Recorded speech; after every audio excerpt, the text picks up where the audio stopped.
ओम नमः शिवाय।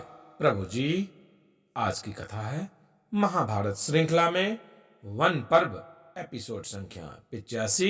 अभी तक आपने सुना अर्जुन का स्वर्ग में नृत्य शिक्षा प्राप्त करना तथा उर्वशी को मातृभाव से देखना।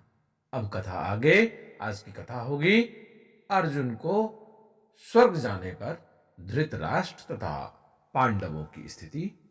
आइए अब कथा को प्रारंभ करते हैं। वैशंपायन जी कहते हैं, हे जन्मेजय, राजा धृतराष्ट्र को अर्जुन के स्वर्ग में निवास करने का समाचार भगवान व्यास से प्राप्त हुआ। उनके जाने के बाद धृतराष्ट्र ने संजय से कहा, संजय, मैंने अर्जुन का सब समाचार पूर्ण रूप से सुन लिया है। मेरे पुत्र दुर्योधन की बुद्धि मंद है, इसी से वह बुरे कामों में और विषय भोगों में लगा रहता है। वह अपनी दुष्टता के कारण राज्य का अवश्य ही नाश कर डालेगा। धर्मराज युधिष्ठिर बड़े ही महात्मा हैं, उन्हें अर्जुन सा वीर योद्धा प्राप्त है। अवश्य ही उनका राज्य त्रिलोकी में हो सकता है। संजय ने कहा, महाराज, आपने दुर्योधन के संबंध में जो कुछ कहा है वह सत्य है। अर्जुन के संबंध में मैंने यह सुना है कि उन्होंने युद्ध में अपने धनुष का बल दिखाकर भगवान शंकर को प्रसन्न कर लिया है। अर्जुन की परीक्षा लेने के लिए देवादिदेव भगवान शंकर स्वयं भील का वेश धारण करके उनके पास आए थे और उनसे युद्ध किया था। उन्होंने युद्ध में प्रसन्न होकर अर्जुन को दिव्य अस्त्र दिया। अर्जुन की तपस्या से प्रसन्न होकर सब लोकपालों ने आकर अर्जुन को दर्शन दिए और दिव्य अस्त्र शस्त्र दिए। ऐसा भाग्यशाली अर्जुन के सिवा और कौन है? अर्जुन का बल अपार है, उनकी शक्ति अपरिमित है। धृतराष्ट्र ने कहा, संजय, मेरे पुत्रों ने पांडवों को बड़ा कष्ट दिया है। पांडवों की शक्ति दिन प्रतिदिन बढ़ती ही जा रही है।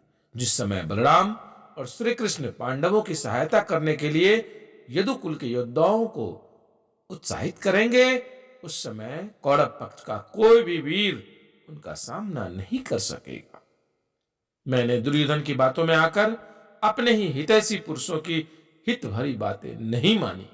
तब संजय ने कहा, हे राजन, आप सब कुछ कर सकते थे, परंतु स्नेहवश अपने पुत्र को बुरे कामों से नहीं रोका। अपेक्षा ही करते रहे, उसी का भयंकर फल अब आपके सामने आने वाला है।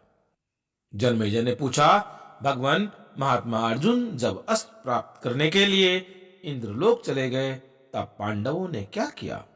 वैशंपायन जी कहते हैं, हे जन्मेजय, उन दिनों पांडव काम्यक वन में निवास कर रहे थे। वे राज्य के नाश और अर्जुन के वियोग से बड़े ही दुखी हो रहे थे। एक दिन की बात है, पांडव और द्रौपदी इसी संबंध में कुछ चर्चा कर रहे थे। भीमसेन ने राजा युधिष्ठिर से कहा कि भाई जी, जब तक दुर्योधन पृथ्वी को पूर्ण रीति से अपने वश में कर ले, उससे पहले ही उसे और उसके कुटुंब को मार डालना चाहिए। शास्त्रों में यहां तक कहा गया है कि कपटी पुरुष को कपट करके भी मार डालना चाहिए। इसके लिए यदि आप मुझे आज्ञा दे तो मैं आग की तरह भभक कर वहां जाऊं और दुर्योधन का नाश कर डालूं। भीमसेन की बात सुनकर युधिष्ठिर ने उन्हें शांत करते हुए कहा, मेरे बलशाली भैया, 13 वर्ष पूर्ण हो जाने दो, फिर तुम और अर्जुन दोनों मिलकर दुर्योधन का नाश करना।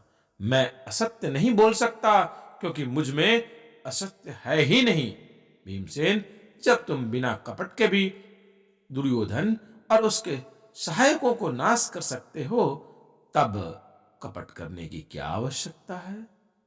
प्रभु जी, आज की कथा को यहीं विश्राम देते हैं। आगे की कथा पुनः आगे। आप शिवा यात्रा दर्शन को लाइक, शेयर, सब्सक्राइब अवश्य कीजिएगा। आपसे शीघ्र मिलते हैं अगली वीडियो में। तब तक के लिए ओम नमः शिवाय।